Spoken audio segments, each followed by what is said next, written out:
שלום וברוכים הבאים. בואו נצלול היום לרעיון שהוא, וואו, הוא גם יפהפה וגם די מטלטל, אני חייבת להגיד. כן, הוא בהחלט כזה. הרעיון הזה עלה מהמקורות שהתעמקנו בהם, והוא אומר כזה דבר. האחריות היחידה שלנו היא להפוך לסוג של שניים, טרנספורמטורים, כאלה שהם ערים ומודעים. כדי לאפשר לאנרגיות עדינות יותר, גבוהות יותר, פשוט לזרום דרכנו. המקור קורא לזה ממש תהליך אלכימי. בדיוק. אז היום אנחנו בעצם יוצאות למסע בעקבות התהליך הזה, מסע שאמור לקחת אותנו ממצב של שינה עמוקה, אל עבר התעוררות אמיתית. אבל, וזה אבל גדול, נגלה שהדרך הזאת לא פשוטה בכלל. יש בה מאמורות, ויש שלב אחד ספציפי שהוא כואב במיוחד. לגמרי. והמסע הזה הוא באמת מאתגר. המקור העיקרי שלנו הוא מאמר שנקרא האלכימיה של התודעה של יוסי אפללו, והוא מסרטט לנו מפה. מפה של 4 רמות תודעה. אבל זאת לא מפה שהוא המציא, נכון? זה חשוב להגיד. נכון מאוד. היא שואבת השראה עמוקה מתורות אזוטריות, בעיקר מהמורה הסופי חמיד, מהפילוסוף המיסטי גורדייף, ואפילו... אפלטון, משל המערה. בדיוק, זו מהדהדת משל המערה של אפלטון. אוקיי, אלה שמות גדולים. אולי כדאי רגע לעצור ולהבין למה דווקא הם. מה כל כך מיוחד בגישה שלהם? זו נקודה מצוינת. גורדייף למשל היה מיסטיקן בתחילת המאה ה-20, והוא היה ידוע בגישה, בוא נגיד, בלתי מתפשרת שלו. הוא לא ניסה למכור שום דבר קל. בכלל לא. לא משהו נעים, לא משהו קל. והאמירות שלו הן בכוונה מזעזעות. הוא רצה לנער אותנו מהתרדמת שלנו. מהשינה הזאת? כן. הטענה המרכזית שלו, וגם של אפלטון בדרכו, היא שהמצב התודעתי שבו רובנו חיים הוא פשוט שינה. לא שינת לילה, כן? אלא סוג של ערות מדומה. וגורדייף אפילו לוקח את זה צעד אחד קדימה למקום ממש קיצוני.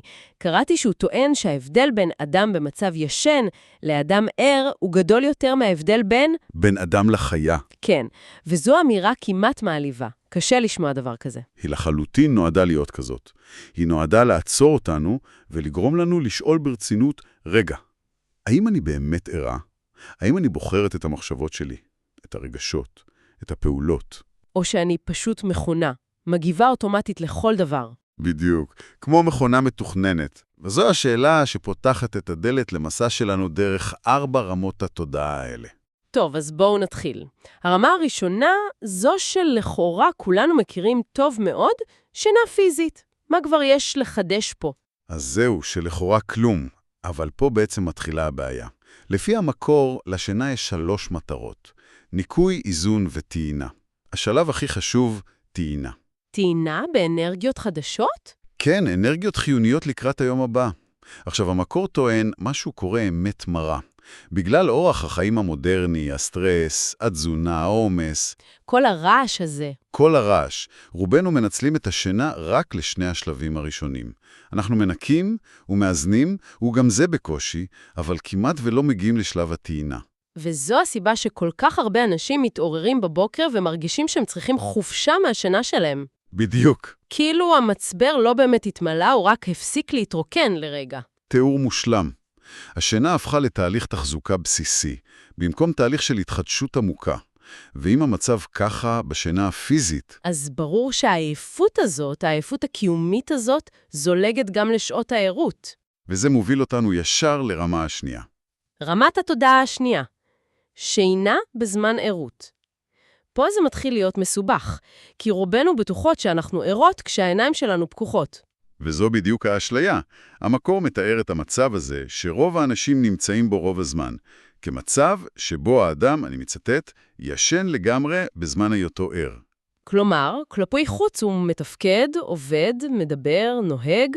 מתווכח, צוחק, אבל בפנים הוא מונע על ידי בליל של דחפים אוטומטיים, רגשות שהוא בכלל לא מבין מאיפה הם באו, צרכים שדורשים סיפוק מיידי. הדימוי במאמר הוא של מריונטה, בובה על חוט. כן, בובה שמופעלת על ידי חוטים פנימיים ובלתי נראים. זה מזכיר לי את התופעה הזאת שנוהגים הביתה מהעבודה ופתאום מגיעים ולא זוכרים בכלל את הדרך. הגוף נהג, אבל הראש היה במקום אחר לגמרי.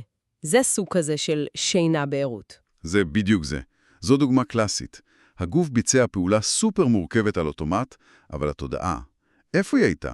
שקועה במחשבות, דאגות, פנטזיות. נכון, ובמצב הזה, המקור אומר, מושגים כמו בחירה חופשית הם פשוט בדיחה.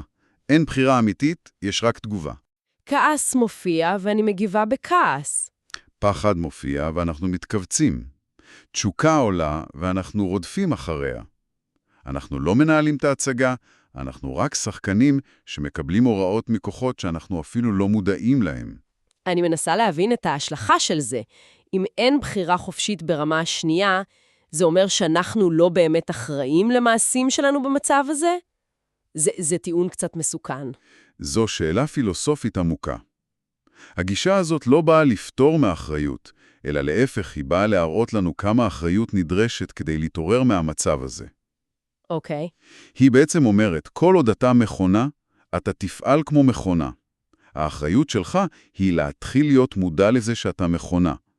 וזה בדיוק המעבר לרמה השלישית. יפה. אז רמת התודעה השלישית שנקראת התעוררות סובייקטיבית. המילה סובייקטיבית נשמעת לי פה מאוד חשובה. מה זה אומר? זה אומר שהתעוררות מתחילה, אבל היא עדיין מרוכזת לחלוטין באני, בחוויה האישית שלי.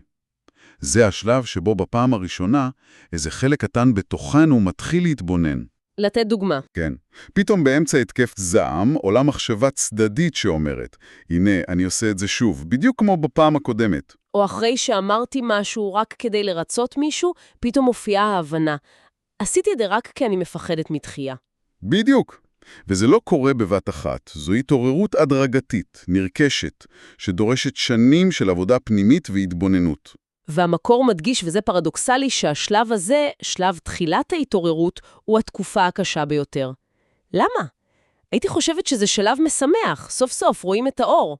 כי האור הזה מאיר בפעם הראשונה את כל מה שלא רצינו לראות. המפגש הזה עם עצמנו, כמו שכתוב במקור, הוא לא ממש מחמיא. לא מחמיא בכלל. אנחנו פוגשים את האגו שלנו במלוא הדרו המגוחך, את הקטנוניות, את הפחדים, את התלות באישור חיצוני. למשל, אדם שתמיד חשב על עצמו כנדיב, כן? פתאום רואה שהנדיבות שלו היא בעצם כלי מניפולטיבי כדי לקנות אהבה והערכה. התובנה הזו היא כואבת, היא מנפצת את התמונה העצמית שהחזתנו בה כל כך חזק. אז רגע, מה ההבדל בין זה לבין סתם ביקורת עצמית הרסנית? איפה הגבול? שאלה מצוינת. הגבול הוא אלמנט ההתבוננות. בביקורת עצמית רגילה, אנחנו עדיין מזוהים לחלוטין עם הסיפור. אני אדם נועה. הכל זה אני. נכון. ברמה השלישית מתחיל להיווצר פער קטן. יש את החלק שפועל אוטומטית, ויש חלק חדש, קטן ושקט, שפשוט מתבונן בו, בלי שיפוט. כמו מדען שמתבונן בתרבית במעבדה. בדיוק. הוא אומר, מעניין, הנה הדפוס הזה שוב. ההתבוננות הזו היא תחילתה של החירות, אבל היא דורשת אומץ אדיר, כי מה שרואים במראה לא תמיד נעים. זו התפכחות כואבת אבל הכרחית. לגמרי. ומהתקופה הקשה הזו, מההתבוננות הסובייקטיבית הזו בעצמי, איך מתקדמים? המקור מתאר את המעבר לרמה הרביעית והאחרונה כקפיצה קוונטית. כן. וזו נקודה קריטית. המעבר מהרמה השנייה לשלישית הוא הדרגתי, לינארי. הוא תוצאה של עבודה, כמעט מכנית, אבל המעבר לרמה הרביעית... התעוררות אובייקטיבית או הערה? נכון. זה שינוי איכותי. זו אלכימיה של ממש. העופרת של האגו והאוטומטיים הופכת לזהב של תודעה צלולה, והמקור מדגיש שזו לא רמה נרכשת. מה זאת אומרת? זאת רמה שקורית ומתרחשת על האדם. הישות הפנימית שהייתה רדומה, מתעוררת ומתחילה להניע אותו. זה נשמע קצת פסיבי, כמעט כמו עניין של מזל. העבודה הקשה שעשינו ברמה 3 לא משחקת תפקיד, או שזה באמת משהו שפשוט נופל על אנשים מסוימים? אז זהו שהעבודה ברמה 3 היא הכרחית, אבל לא מספקת. זה כמו, בוא נגיד, להכין את האדמה. אתה חורש, זורע, משקה, מדשן, אתה עושה את כל מה שאתה יכול. אבל את הנביטה עצמה. את רגע הפריצה של הצמח מהאדמה, את זה אתה לא יכול לכפות. זה חסד. זה קורה כשהתנאים הפנימיים והחיצוניים בשלים. הבנתי. העבודה הקשה יוצרת את התנאים, אבל הקפיצה עצמה היא מעבר לשליטה שלנו? בדיוק. אז אם ברמה השנייה היינו מריונטה של הדחפים שלנו, מה קורה ברמה הרביעית? אנחנו סוף סוף משתחררים מהחוטים? כאן הדימוי הופך למעניין עוד יותר. המקור מצטט פילוסוף בשם G.R. Ham, שאומר שגם האדם הער הוא בובה על חוט. באמת? כן, אבל הפעם זה חוט של מתח גבוה שדרכו זורמת ההוויה הפנימית והבריאה כולה. כלומר, האדם לא הופך להיות חופשי במובן של אגו שעושה מה שבא לו. להפך. להפך. הוא מוותר על האגו הזה והופך לכלי, לצינור עבור כוח גדול הרבה יותר. וזו הסיבה שההתעוררות הזו נקראת אובייקטיבית, כי היא כבר לא קשורה לאני הסובייקטיבי שלי עם כל הסיפורים שלו. בדיוק. ברמות 1 עד 3, גם כשאנחנו מתחילים להתבונן, כל הפוקוס הוא על אני. מה קורה לי, מה אני מרגישה, איך אני יכולה להשתפר, האני עדיין במרכז. לגמרי. ברמה הרביעית, המיקוד מתהפך. האדם כבר לא עסוק בעצמו, אלא במה שחולף דרכו. הוא הופך להיות ביטוי של אינטליגנציה, או יצירתיות, או חמלה, שזורמים דרכו. וזה קורה רק בגלל שהאני האישי שלו, האגו, כבר לא עומד בדרך. הוא לא חוסם את הצינור. אז בעצם, רק ברמה הזו האדם מתחיל לממש את הפוטנציאל האמיתי שלו. בכל שאר הרמות, לפי המקור, אנחנו מכונה אוטומטית שישנה עמוקות. יש שם דימוי חזק על הזרע לסיום הרעיון הזה. נכון. הדימוי הוא שאנחנו כמו זרע במעבה האדמה שמעולם לא נבט ופריחתו לעולם לא התרחשה.